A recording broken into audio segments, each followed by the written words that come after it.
नमस्कार मित्रांनो, माझं नाव आहे डॉक्टर निलेश पाकले आणि आज आपण उद्यासाठी म्हणजे 17 डिसेंबर 2024 साठी कोणते स्टॉक निवडायचे याबद्दल एक वॉचलिस्ट करतो नेहमीप्रमाणे.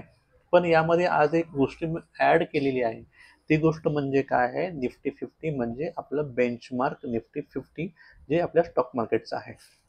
ॲक्च्युली हे ॲड करण्याचं पाठीमागचं कारण असं, की स्टॉक मार्केटमध्ये जर आपण एखादी वॉचलिस्ट तयार केली आणि त्या वॉचलिस्टमध्ये आपण आता असं ठरवलं, की या कोणत्या पण स्टॉकमध्ये एक बाईंग पोझिशन घ्यायची आहे.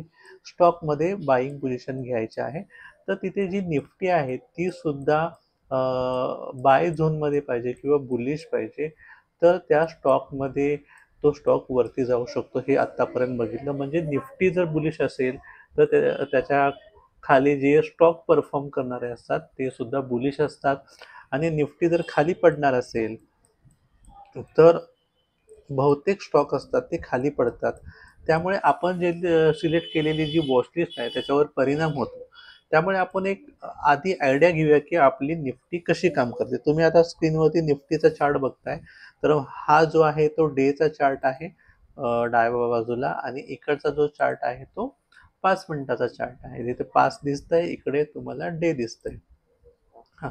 तर सगळ्यात महत्त्वाचं म्हणजे की आपण आता हा डे चार्ट जो आहे तो थोडा झूम करूया. आता झूम केल्यानंतर बघाल तर यापूर्वीची जी कॅन्डल होती ती मोठी ग्रीन कॅन्डल होती आणि त्याच्यावर जर मी कर्सर ठेवला तर त्याचा हाय होता 24,792 आणि याच्या आधी एक ग्रीन कॅन्डल तयार झाली होती त्याचा हाय होता 24,850 850 आणि हा 24,792 म्हणजे साधारणपणे 24,800 ची लेवल आहे. ती त्याची रेझिस्टंट लेवल आहे. म्हणजे जर मी इथे तात्पुरता रेझिस्टंट काढायचा प्रयत्न केला तर साधारणपणे 4,800 ही त्याची सध्याची एक रेझिस्टंट लेवल आहे आणि ती जोपर्यंत रेझिस्टंट लेवल आहे तोपर्यंत त्या निफ्टीमध्ये बुलिश मूव्हमेंट येऊ शकत नाही. कारण बरेच वेळा इथे पण त्यांनी प्रयत्न केला, इथे पण प्रयत्न केला, पण तो तोडू नाही शकला आणि आज तर तिथे रेड कॅन्डल तयार झाली. तर उद्या काय होऊ शकतं एक अंदाजे? तर माझ्या दृष्टीने इथे उद्या काय होणार असं मला जे वाटतंय ते तुम्हाला मी सांगतो. उद्या परत इथे एक रेड कॅन्डल तयार होईल आणि ती रेड कॅन्डल आहे ती ही जी हा जो बॉक्स काढलाय मी हा वाला बॉक्स काढलाय. तर तिथपर्यंत ती जाईल आणि किंवा त्याच्या खाली जरी गेली तर परत ती रिट्रेस होईल आणि इथे परत एक उद्या रेड कॅन्डल तयार होईल असं मला वाटतंय. म्हणजे उद्या सुद्धा बिअरिश मुवमेंट आहे किंवा निफ्टी 50 पडेल असं वाटतंय. मग कधी ते गॅप डाऊन पण ओपन होऊ शकते म्हणजे डायरेक्ट उद्या इथेच ओपन होईल आणि परत बुलिश मुवमेंट देईल असंही होऊ शकतं. तर ते डिपेंड्स उद्या मार्केटवरती आपल्याला समजेल की कसं ते बिहेव करतंय ते.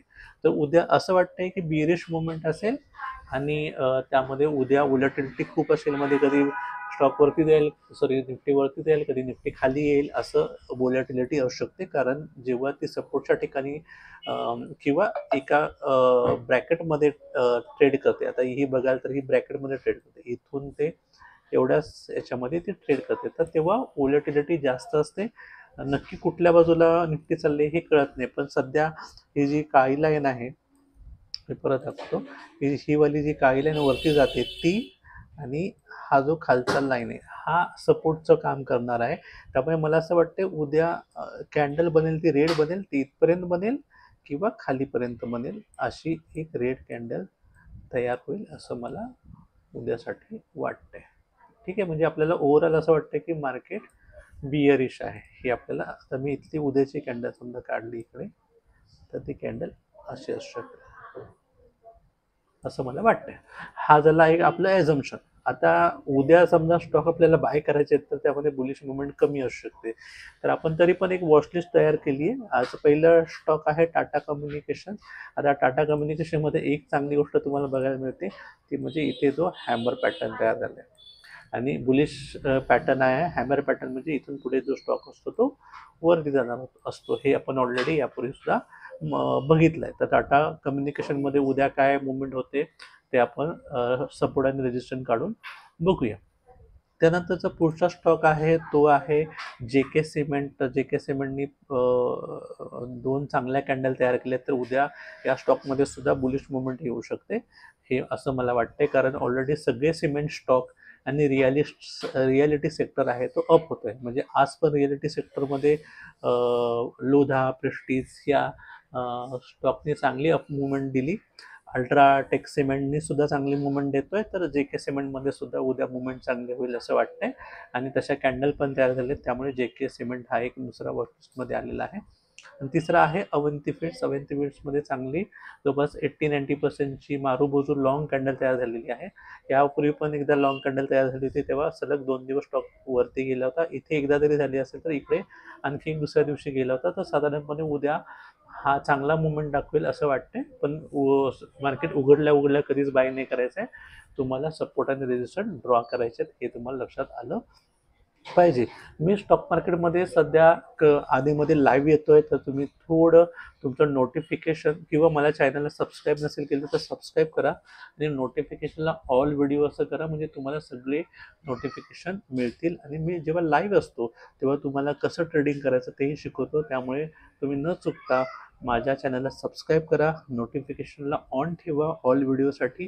म्हणजे तुम्हाला उद्या जरी मी लाईव्ह आलो मार्केट अवर्समध्ये, तर तुम्हाला मी कसं ट्रेडिंग करतोय हे तुम्हाला लाईव्ह दाखवू शकतो. आणि लाईव्ह ट्रेडिंग केलं की आपल्याला जास्त अनुभव येतो हिस्टॉरिकलपेक्षा. थँक्यू, धन्यवाद.